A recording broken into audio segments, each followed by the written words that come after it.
Walkins, first part. Hello, welcome to my channel.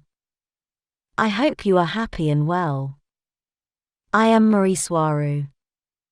Sorry again for the change of voice, the usual web page I use for it is still not working, and I'm starting to get worried about it as I like that voice much better, although the one I use here today is supposedly from the same person. The concept of the walk-in is relatively new in the media, having appeared first in the works of Dolores Cannon and also in the Law of One, yet on Earth, there is no real way to detect a walk-in. There is for a much more advanced civilization and its science, to the point where they can even be artificially created, as we will see later on. Someone on Earth can know if someone is a walk-in, or if he or she is a walk-in, only by adding the symptoms and connecting the dots. The basic description of a walk-in is a soul who was in higher existential realms, or in the afterlife, and who then enters a living body a long time after it was born, usually in adulthood, most often replacing the original soul, who willingly goes back to the afterlife. The first symptom of a walk-in is an abrupt change in personality, including interests and abilities. But, before going deep into the details about walkings, we must first understand a few important concepts. The first one is that this is not only a metaphysical and spiritual phenomenon, as it also has a very strong psychological component to it. Not everybody who experiences an abrupt change in personality, interests, and all, is a walk-in, as we must objectively understand that during a person's life, there is a natural consciousness and awareness evolution that includes changes in life interests and tastes. Because something or some reasoning of theirs, or something they suddenly became aware of made them change their mind about what interested them in life before, they got sick of what they were doing, they got tired of the activities that were absorbing all their attention. Or simply as the result of the natural evolution of a person as he or she ages, and their circumstances and resources shift in other directions as their life goes on.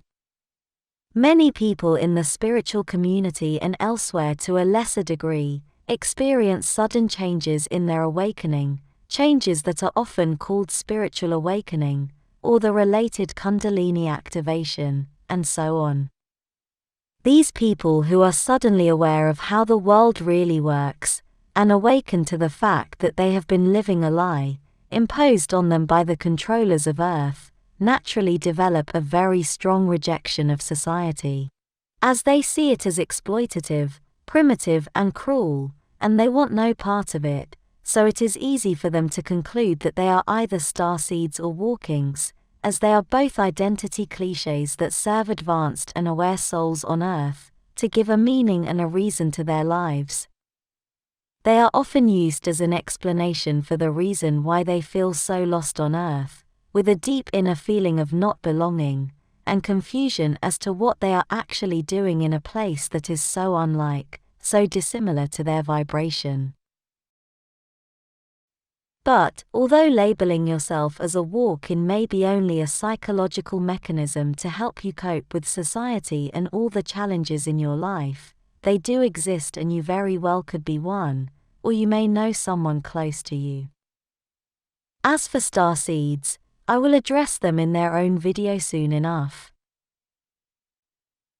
Having understood the purely psychological aspect of the walk-in phenomenon, I must now describe the artificial aspect, but in a brief way, as the most important and most interesting part of this phenomenon is the metaphysical side, and how it occurs naturally. Each biological body holds a unique vibration that is also found in each and every one of its cells, and that vibration is the result of the average frequency and vibration of the soul that inhabits it, which in turn is the result of the overall vibration of its thoughts and emotions. Each soul is unique, and holds a vibration that is a perfect reflection of who it is, and no two people, no two bodies have the same exact vibration. This frequency and vibration is an oscillation in energy, much like a radio station, and holds a unique energetical address in the energy field it is immersed in. Although human technology cannot detect the exact frequency of a person in a biological body, because it is well out of its technological level and capacity, other non-human cultures have developed such a high technological level that they not only can detect the specific frequency of a person, they can also manipulate it with advanced machines. They can detect the frequency of a particular soul by reading the way the DNA of its biological body vibrates, as cellular DNA is known to act as an antenna to bring into the body the corresponding frequency of the soul who owns it. This means that a soul can only be compatible with inhabiting a body that is tailored to it, and that has the correct frequency receivers encoded into its DNA, which acts like a frequency key, so only the owner soul can enter and work in the material world through the specific body. Using a machine called an immersion pod, which acts in a similar manner to an advanced medical pod used to treat an injury, advanced star races can isolate the precise frequency of a soul and of any biological body, and they can force one soul into an incompatible body, using the immersion pod as an adapter, much like when you use a household voltage transformer. The immersion pod gets a soul's frequency by reading its original biological body's DNA, and then artificially modifies its frequency and vibration inside the machine to translate into the required ones of the receiving biological body, thus diverting the soul's signal from the original body and into the new receiving one, independently if it has vibrational compatibility with the soul or not. Therefore, it is technologically possible to make any soul have a life experience in virtually any physical body. As the soul signal being received by the receptor body is artificial, it can be boosted in order to effectively override that body's original soul, replacing it with the artificially designated one.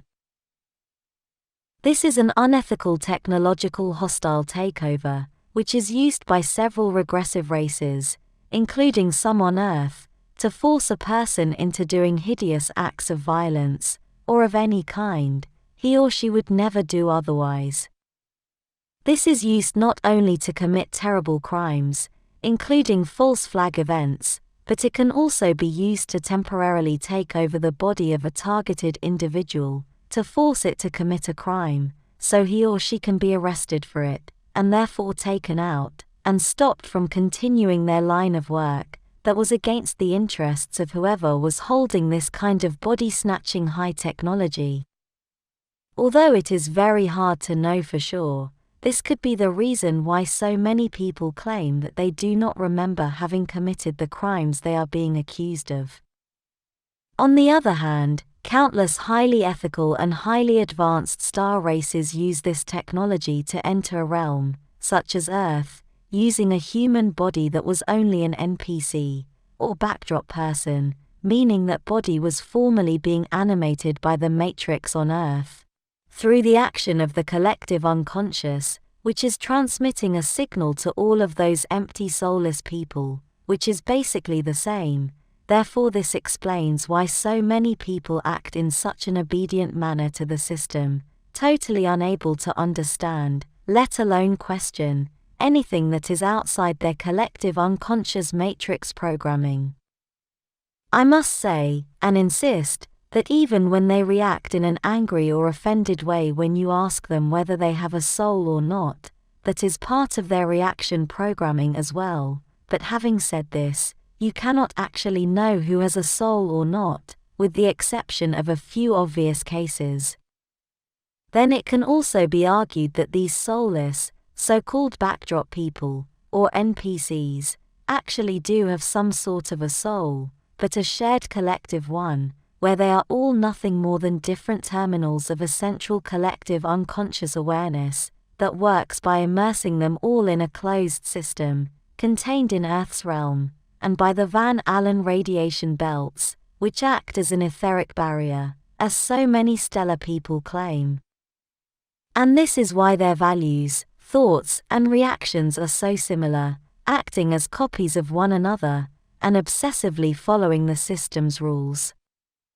Although this can also be counter-argued, as an incarnation with those characteristics is also a soul experience, although in my opinion, it would quickly become monotonous, yet we can also see this from a purely psychological angle, where the reason why people act in such an obedient way could only be the result of their fear-based survival mechanisms, and their idea that their further existence is better ensured if they follow all the rules.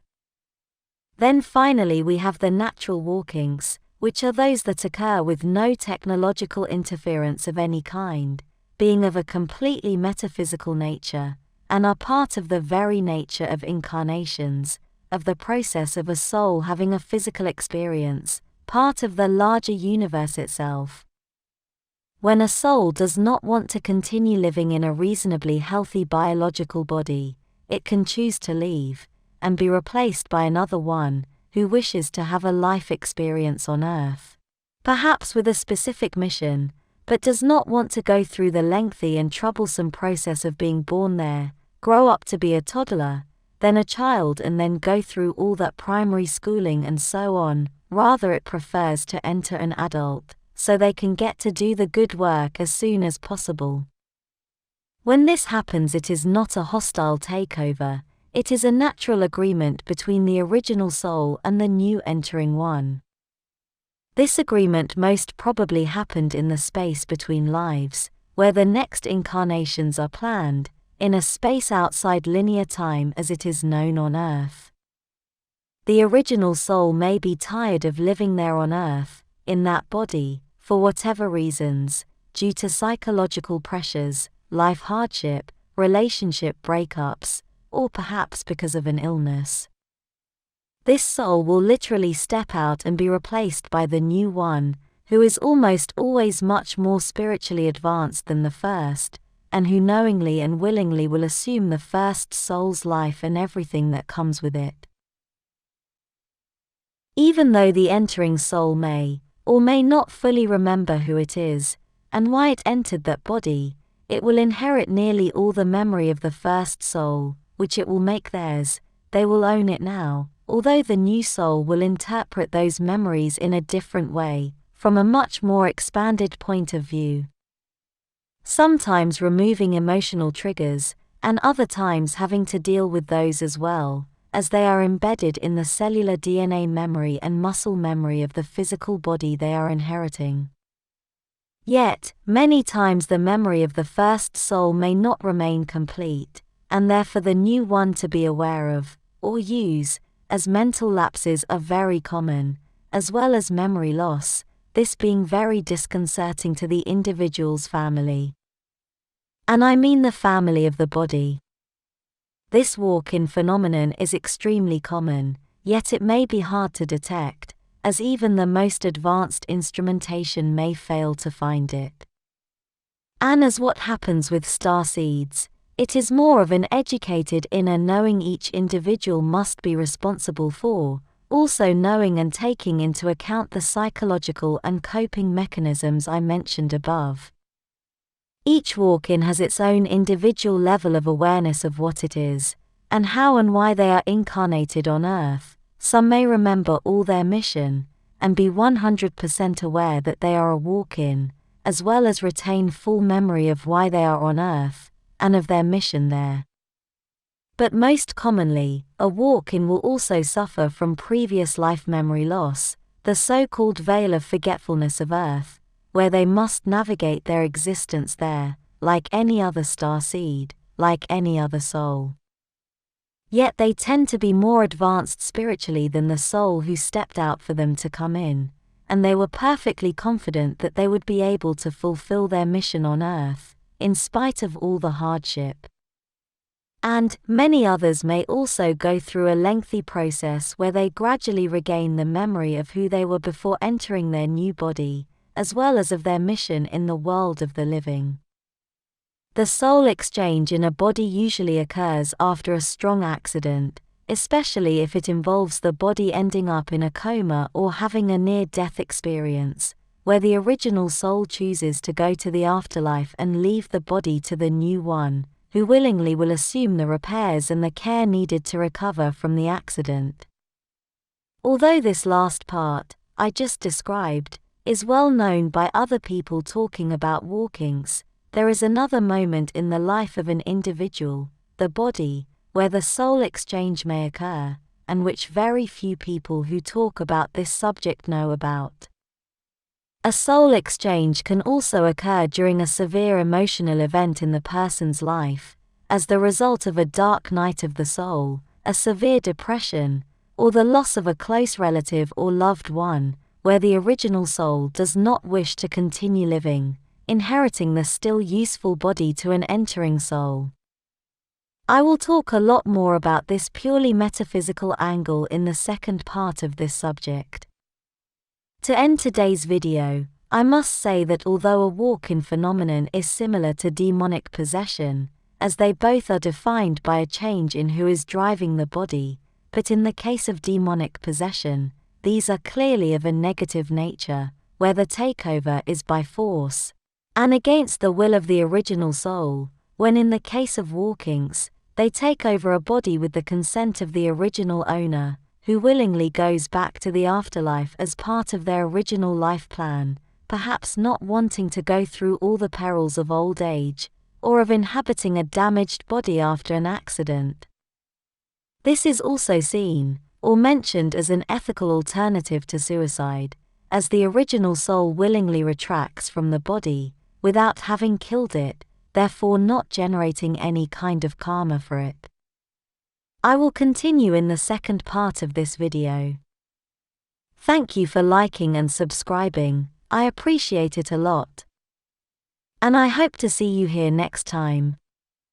Be very well and be happy. Take care. With much love, your friend, Mari Swaruu.